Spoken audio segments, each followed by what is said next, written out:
ನಮಸ್ಕಾರ ವೀಕ್ಷಕರೇ, ನಾನು ನಿಮ್ಮ PH ನಾಯ್ಕೋಡಿ.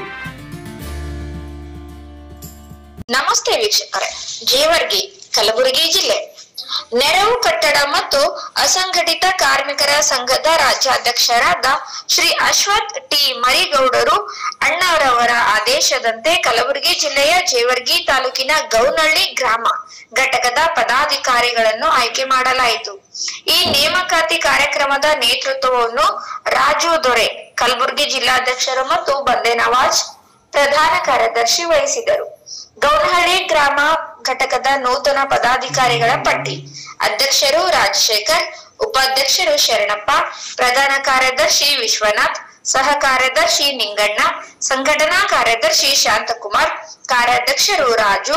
ಕಾರ್ಯಕ್ರಮದ ನಂತರ ಮಾತನಾಡಿದ ಕಲಬುರಗಿ ಜಿಲ್ಲಾಧ್ಯಕ್ಷರಾದ ರಾಜು ದೊರೆ ಅವರು ಹೇಳಿದರು, ರಾಜ್ಯದ ಕಟ್ಟಕಡೆಯ ಕಾರ್ಮಿಕರಿಗೆ ಸರ್ಕಾರದಿಂದ ಮೂಲಭೂತ ಸೌಲಭ್ಯಗಳನ್ನು ತಲುಪಿಸಬೇಕೆಂಬುದೇ ನೆರವು ಸಂಸ್ಥೆಯ ಆಶಯ.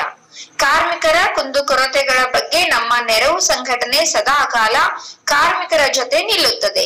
ಈ ಸಂದರ್ಭದಲ್ಲಿ ಗ್ರಾಮದ ಹಿರಿಯರು, ಮುಖಂಡರು ಮತ್ತು ಅನೇಕ ಕಾರ್ಮಿಕರು ಉಪಸ್ಥಿತರಿದ್ದರು. ಈಗ ಗೌಂಡಿಗಳು ಇರ್ತಾರ, ಗೌಂಡಿ ಮತ್ತೇನದ ಅಲ್ಲಿ ಪ್ಲಂಬರ್ಸ್ ಆಯ್ತು, ಎಲೆಕ್ಟ್ರಿಷಿಯನ್ ಆಯ್ತು, ಮತ್ತು ಕಾರ್ಪೆಂಟರ್, ಪೇಂಟರ್, ಇಂಥವ್ರೆಲ್ಲ ಏನದ ಅಲ್ಲಿ ಮಾಡಂತ ಕೆಲಸ ಅವರಿಗೆ ಒಂದು ಕಾರ್ಮಿಕರ್ ನಿಂತ ಒಂದು ಲೇಬರ್ ಕಾರ್ಡ್ ಅಂತ ಹೇಳಿ ಏನದ ವಿತರಣೆ ಮಾಡ್ತಾರೆ. ಅಂತ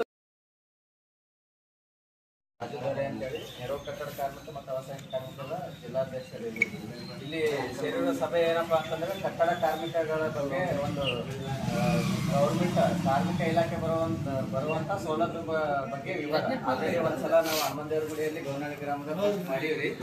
ಇನ್ನೆಷ್ಟು ಜನ ಅದರಲ್ಲಿ ಕೆಲವರು ಬಂದಿರ್ಲಾರ್ದ ವ್ಯಕ್ತಿಗಳು. ಇದರಿಂದ ಸೌಲಭ್ಯಗಳು ಏನಂತ ಸ್ವಲ್ಪ ವಿವರಣೆ ಹೇಳ್ತೀನಿ. ಶೈಕ್ಷಣಿಕ ಸಹಾಯಧನ ಅಂತ ಹೇಳಿ ಮಕ್ಕಳಿಗೆ ಸ್ಕಾಲರ್ಶಿಪ್ 1800 ಇಂದ 25,000 ತನಕ ಇರ್ತದೆ. ನಮ್ಮ ಕಾರ್ಮಿಕರಿಗೆಲ್ಲ ನಮ್ಮ ಮಕ್ಕಳಿಗೆ ಸ್ಕಾಲರ್ಶಿಪ್ ಬರುತ್ತದೆ. ಆಮೇಲೆ ನಾವು ಕಾರ್ಮಿಕ ಇರುವಂತ ಮಕ್ಕಳಿಗೆ ಮ್ಯಾರೇಜ್ ಸಹಾಯಧನ ಅಂತ ಹೇಳಿ ಆಲ್ರೆಡಿ ನಿಮ್ ಊರನ್ನು ಸೋಲರ್ ಅದು 60,000 ರೂಪಾಯಿ ಸಹಾಯಧನ ಬರ್ತದೆ.